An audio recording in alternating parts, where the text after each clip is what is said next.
Welcome back to the channel, soap fans. Can you believe it? DiMera is absolutely furious, and I mean completely, utterly shell-shocked that Abe Carver is actually choosing Paulina Price over the miraculously resurrected Lexie Carver. Right out of the gate, we have to talk about the sheer anger and disbelief radiating from EJ. He brought his sister back from the dead, a literal scientific miracle, using his Versivix drug, and he fully expected Abe to drop to his knees in gratitude and immediately reunite with his true love. But here's the kicker. Abe isn't doing that. Abe is standing by Paulina, and EJ's mind is completely blown. For EJ, this was an absolute no-brainer. In his arrogant DiMera brain, there wasn't even a choice to be made. It was always going to be Lexie. The fact that Abe is actively choosing his current wife over the DiMera princess has sent EJ into a tailspin of rage and vindictive plotting. Let's be real for a second. EJ's always had a dark side. We all know that. But the way he is acting right now is crossing a massive line, even for him. While Abe was trying to express some complicated gratitude to EJ for bringing Lexie back, Abe noticed something deeply disturbing. EJ wasn't just angry. He was actually enjoying the immense pain that Paulina is going through right now. That's crazy. EJ was literally smiling, getting a sick, twisted thrill out of watching Paulina agonize over her imploding marriage. There is absolutely no love lost between EJ and Paulina. We know they despise each other, but this is something else entirely. This isn't just a business rivalry. This is pure, unadulterated sadism. A lot of fans think EJ is just being a protective brother, but I actually think this is about his massive ego. EJ loves seeing Paulina struggle. It's one of the main reasons he maliciously told her about Lexie being in that pod months ago. He wanted Paulina to sweat. He wanted her to suffer under the weight of that massive secret, keeping it from Abe and Theo. Watching Paulina slowly break down has been pure bliss for the DiMera heir. He doesn't care one bit about the psychological torture he is inflicting on an innocent woman. And honestly, it is terrifying to watch. This brings us to a massive historical callback, because the apple truly does not fall far from the tree. EJ's current behavior is giving us major vintage Stefano DiMera vibes. Remember how Stefano used to operate? The Phoenix loved to torture his enemies, especially the Brady family, just for the absolute sport of it. Stefano would play God with people's lives, treating them like pawns on a chessboard, acting like he had absolutely nothing to lose. EJ is doing the exact same thing right now. He is playing God. He resurrected Lexie, not just out of brotherly love, but because he could. And now, he is using her return as a weapon to destroy Paulina's life, simply because he enjoys the chaos. If we look back at EJ's history, this darkness has always been there. We cannot forget the darkest chapter of EJ's past, what he did to Sammy Brady.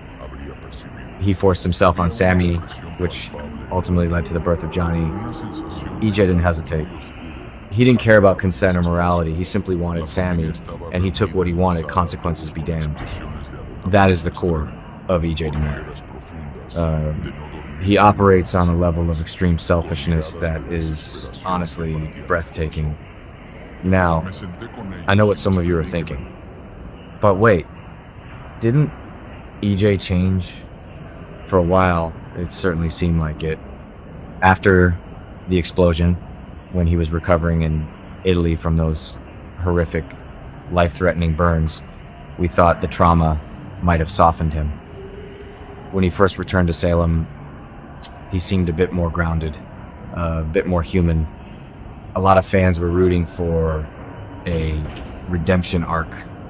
But I think trying to redeem EJ was a huge mistake by the writers, and thankfully they seem to agree. The mask has completely slipped.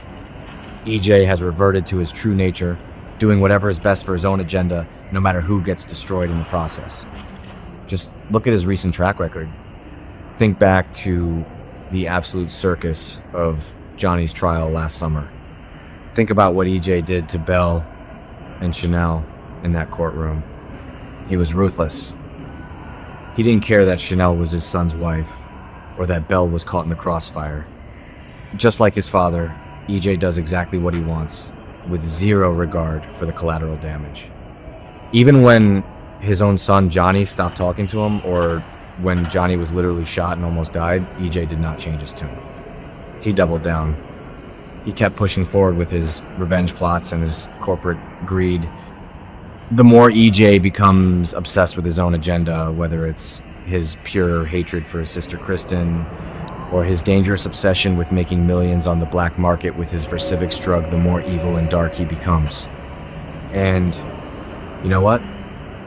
This might be an unpopular opinion in some circles, but we absolutely love a dark EJ. Dan Furigal is playing this villainous, arrogant role to absolute perfection. Salem needs a big bad wolf, and EJ is stepping into Stefano's shoes beautifully. What about you guys? Do you love seeing EJ embrace his inner villain, or do you miss the softer version? But here's the most terrifying question we have to ask ourselves. What completely crazy, unhinged thing is EJ going to do next to fix this situation for his sister? Because there is no way in hell EJ is going to just sit back and let Abe ride off into the sunset with Paulina. Lexie is a DiMera. What odds do not lose? I have a massive fan theory about this. I think EJ is going to take matters into his own hands and actively try to eliminate Paulina from the equation. Think about it. EJ has access to Dr. Rolf's old labs, he has the Versivix drug, and he has zero moral compass. What if EJ decides to tamper with Chanel's upcoming breast biopsy results to distract Paulina and force her to leave town? Or worse, what if EJ hires someone to take Paulina out permanently? We know Kristen is currently running around trying to hire Xander to assassinate EJ, but what if EJ flips the script and uses his own hitman to take out Paulina? The DiMera siblings are literally at war, but they are both using the exact same deadly tactics. It is absolutely fascinating to watch EJ and Kristen right now. They hate each other with a burning passion, yet they are two sides of the exact same coin. Kristen is using a traumatized teenager, Sophia, to try and kill Johnny just to hurt EJ. Meanwhile, EJ is using Lexie's resurrection to psychologically torture Paulina. They are both completely toxic, completely ruthless, and completely obsessed with winning. I think the next few weeks on Days of Our Lives are going to be explosive. Abe is currently torn between the ghost of his past and the reality of his present. He loves Lexie, but Paulina has been his rock, his safe harbor after Lexie's tragic death. EJ cannot comprehend that kind of deep, unconditional love because EJ only understands possession and control. EJ views Lexie as his property, his achievement, and he expects Abe to fall in line. When Abe officially solidifies his choice and tells Lexie that he cannot leave Paulina, EJ is going to snap. We are going to see a level of DiMera wrath that we haven't witnessed since Stefano was terrorizing Marlena and John in the 90s. I am predicting a massive showdown between EJ and Abe. Abe is the former police commissioner and the moral pillar of Salem. EJ is the corrupt billionaire criminal. It is the ultimate battle of good versus evil, and Paulina is caught right in the crosshairs. And let's not forget the other massive complication in EJ's life right now. While EJ is busy obsessing over Abe, Paulina, and Lexie's love triangle, he is completely blind to the snake in his own grass. Kat Green is currently working as an undercover ISA agent, teaming up with Ray Fernandez to investigate EJ's illegal activities. EJ thinks he is the smartest man in the room, casually dodging Kat's questions about his Versivix drug and his black market plans. He is so consumed by his twisted joy over Paulina's pain and his rage over Abe's rejection that he is making sloppy mistakes. This is classic DiMera hubris. Stefano used to do the exact same thing. He would get so hyper-focused on destroying a specific enemy that he would miss the obvious trap being set right under his nose. EJ is playing with fire by keeping Kat so close. If he decides to launch a full-scale illegal attack on Paulina to clear the path for Lexie, he is going to leave a massive paper trail. Kat is right there, waiting for him to slip up. Imagine the absolute poetic justice if EJ's desperate, unhinged attempts to ruin Paulina's life are exactly what give Kat and Rafe the evidence they need to lock him away in Statesville for good. But then again, a DiMera behind bars never stays there for long, do they? It just gives them more time to plot their next grand evil scheme. So, buckle up, Salem fans. The storm is just beginning. E.J. DiMera is fully unhinged, and he will stop at nothing to ensure his sister gets her man, even if he has to burn Salem to the ground to do it.